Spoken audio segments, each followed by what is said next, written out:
এই পাখিটি হলো আমাদের একদম প্রতিবেশী পাখি। বাড়ির আশেপাশে প্রায় এই পাখিকে দেখা যায়। এদের বাংলা নাম হলো গোশালিক আর ইংরেজি নাম এশিয়ান পাইড স্টার্লিং। এদের বৈজ্ঞানিক নাম স্টুরনাস কন্ট্রা আর গোত্রের নাম হলো স্টুরনিডে।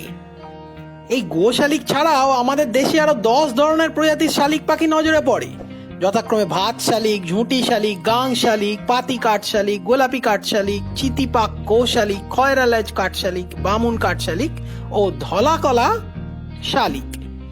এই গোশালিক লম্বায় হয় 22 থেকে 23 সেন্টিমিটার। এদের মাথা, গলা ও ঘাড় কালো। এদের চোখের নিচ থেকে ঘাড় পর্যন্ত সাদা পট্টি আছে। এদের পিঠ ধূসর কালো আর ডানায় সাদা টান আছে। এদের দেহের নিম্নাংশের পালক সাদা, ঠোঁটের গোড়া গাঢ় কমলা, অগ্রভাগ সাদাটে। এদের পা হলদেটে। স্ত্রী ও পুরুষ পাখি দেখতে একই রকম। প্রজনন মৌসুমে উভয়েরই ঠোঁটের বর্ণ বদলে যায়। অবশ্য সবার ক্ষেত্রে সেটি নাও ঘটতে পারে, যদিও স্ত্রী ও পুরুষ পাখি পাশাপাশি থাকলে উভয়কে আলাদাভাবে শনাক্তকরণ করা প্রায় অসম্ভব। অপ্রাপ্তবয়স্ক শালিকের গায়ের রং গাঢ় বাদামি। এরা বেশ ধীর লয়ে ওড়ে এবং ওড়ার ধরন অনেকটা প্রজাপতির মতো। সম্পূর্ণ শ্বেতকায় গোশালিকও দেখা গেছে, তবে তা খুবই রেয়ার। জিনগত কারণেই এরম হয়ে থাকে। গবাদি পশুর কাছে পিঠে ঘোরাঘুরি করে বলেই লোকে একে গোশালিক বলে। আবার গবাদি পশুর পিঠে চড়ে খানিকটা ঘুরেও বেড়ায় এরা। এদের কণ্ঠস্বর মিষ্টি, স্বভাবে ফুর্তিবাজ পাখি এরা। এই পাখিরা যদিও ভালো পোষ মানে, তবুও এরা কথা বলতেও পারে, যদিও ভাত শালিকের মতো অতটা পারদর্শী নয় এরা কথা বলতে।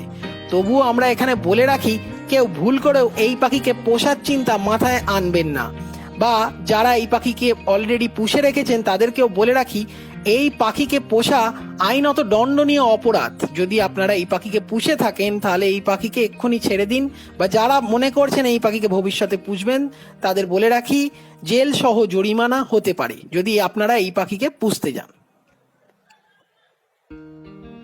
কারণ এখন আইনগতভাবে কোন রকম ভারতীয় পশু পাখিকে পোষা দণ্ডনীয় অপরাধ। এদের প্রধান খাবার হলো পোকামাকড় ও কেঁচো।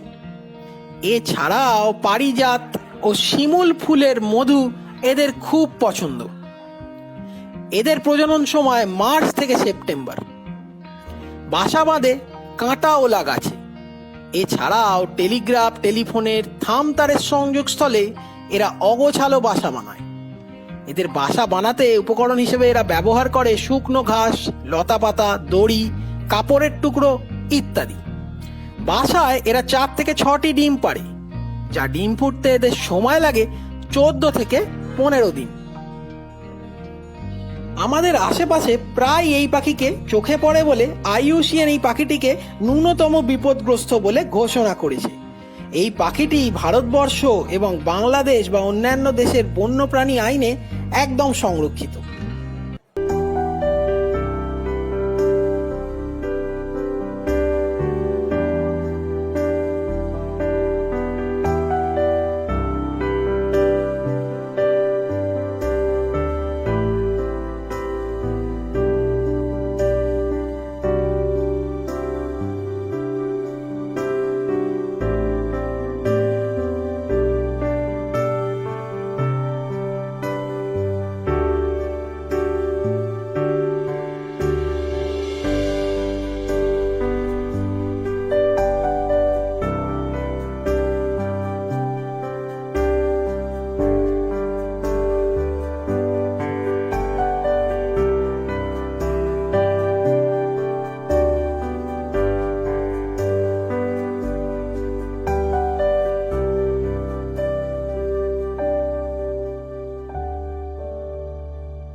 আশা করি আমাদের আজকের ভিডিওটি তোমাদের সবার ভালো লেগেছে। ভালো লাগলে একটি লাইক করো, কমেন্ট করো, ভিডিওটিকে শেয়ার করো, চ্যানেলটিকে সাবস্ক্রাইব করো এবং সাথে থাকা বেলটিকে বাজিয়ে দাও সামনের আসা ভিডিওর জন্য। আজকের জন্য আমরা আসছি। সবাই ভালো থেকো, সুস্থ থেকো।